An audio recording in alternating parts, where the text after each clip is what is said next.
Olá! Hong Kong sofre há anos o assédio da ditadura chinesa. Seus direitos civis e sua autonomia estão cada vez mais ameaçados. Porém, qual a importância geopolítica de Hong Kong para a China continental especificamente? É preciso voltarmos ao século XIX. Naquele século, o decadente Império Chinês sofria cada vez mais o assédio das potências europeias, que buscavam, principalmente, anexações territoriais nessa região e o estabelecimento de áreas de influência. O Império Russo foi o que mais conseguiu com esse processo. Porém, Hong Kong, essa cidade localizada no litoral sudeste da China, foi objeto de uma anexação territorial pelo Reino Unido, pelos britânicos, que conseguiram, em 1842, arrancar este território da China. Em 1898, mais especialmente, eles conseguiram ampliar o território dessa sua colônia em pleno litoral chinês, criando as fronteiras atuais de Hong Kong. Neste ano, em 1898, um novo acordo foi feito entre o decadente Império Chinês e o Reino Unido, que dizia o seguinte: por 99 anos a mais, 99 anos, Hong Kong seria britânica e depois seria devolvida, a sua soberania deveria ser devolvida para a China. Deste modo, como colônia britânica representada por essa bandeira, Hong Kong se transformou num importantíssimo entreposto comercial e financeiro ocidental em pleno leste asiático. Enquanto isso acontecia, a China continental passava por acontecimentos bastante tumultuados, principalmente a Revolução de 1949, que inaugurou a ditadura de partido único, o Partido Comunista Chinês, na China continental. Hong Kong, de certa forma, passou isolado desses acontecimentos como uma colônia britânica separada no litoral chinês. Quando que as coisas começam a mudar um pouco? Na década de 80. Deng Xiaoping, a nova liderança da China continental depois de Mao Tse-tung, começou a promover a abertura econômica chinesa. A abertura que transformou um país comunista num país de capitalismo de Estado governado pelo Partido Comunista Chinês. Vejam, uma abertura econômica sem abertura política. Enquanto isso acontecia, Hong Kong se mantinha como uma base de atuação do capital internacional para entrar, através de investimentos, na nova economia chinesa. Então Hong Kong, mesmo que pertencesse à Inglaterra, se transformou num local importante nessa abertura econômica da China continental. Além disso, nos anos 80, se aproximava o fim daqueles 99 anos em que Hong Kong seria uma colônia britânica. Os britânicos, naquele momento, se apressaram, ainda nos anos 80, de negociar com a China como que seriam os termos dessa reanexação territorial de Hong Kong para a China. Afinal, a China agora era uma ditadura de partido único. E a população de Hong Kong, segundo a versão britânica, vivia de forma mais democrática. E pelo menos havia liberdade de expressão, liberdade de opinião, não é? Qual foi a negociação que os britânicos, representados aqui pela primeira-ministra Margaret Thatcher, conseguiram de Deng Xiaoping?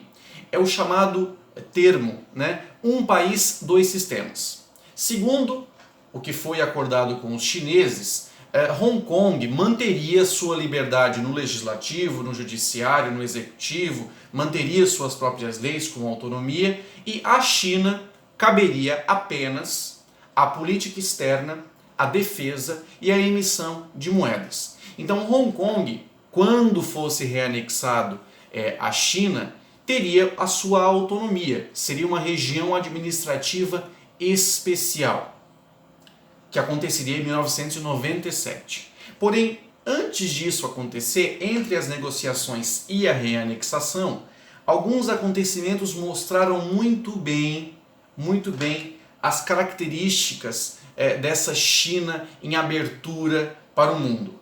Em 1989, em Pequim, capital da China continental, milhares de pessoas se reuniram para se manifestar por uma abertura política no país, sofrendo uma horrível repressão pelo exército chinês, no famoso massacre da Praça da Paz Celestial.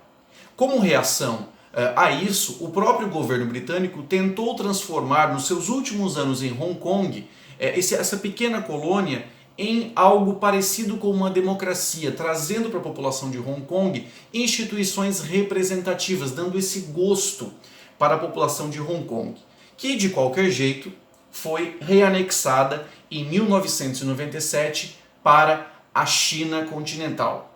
Como foi falado antes, o acordo previa que Hong Kong manteria toda a sua autonomia por 50 anos, até 2047. Como que a população de Hong Kong aceitou este prazo? Ora, a população de Hong Kong imaginava que aquela China em abertura econômica também teria uma abertura política para a democracia, pelo menos até 2047. Hong Kong foi reanexada à China e durante as primeiras décadas dessa reanexação funcionou como uma região administrativa especial com toda a liberdade específica de Hong Kong sem muitos problemas. Enquanto isso, Hong Kong reafirmou-se como um centro financeiro e comercial importantíssimo na escala internacional.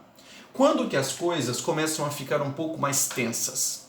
Em 2012, Xi Jinping passa a ocupar o cargo de secretário-geral do Partido Comunista Chinês, comandante então dessa ditadura de partido único chinesa. Xi Jinping desde o começo mostrou explicitamente que queria utilizar da soberania chinesa para ir acabando lentamente com a autonomia de Hong Kong, detonando grandes manifestações desde 2014 em Hong Kong contra o autoritarismo chinês, manifestações que têm se repetido nos anos posteriores. O que se tornou mais grave no ano passado?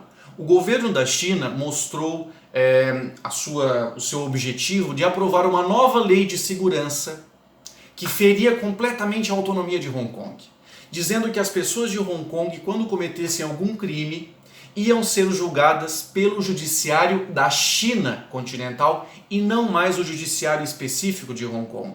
Ou seja, fazer valer as leis da ditadura chinesa em Hong Kong especificamente. As manifestações ficaram cada vez mais fortes desde o ano passado, com uma forte repressão policial. Infelizmente, em maio deste ano de 2020, com todo o aval da chefe do executivo de Hong Kong, foi aprovada a nova lei de segurança, que torna Hong Kong agora um território onde vale a jurisdição jurídica específica da China como um todo, transformando Hong Kong em apenas mais uma cidade chinesa.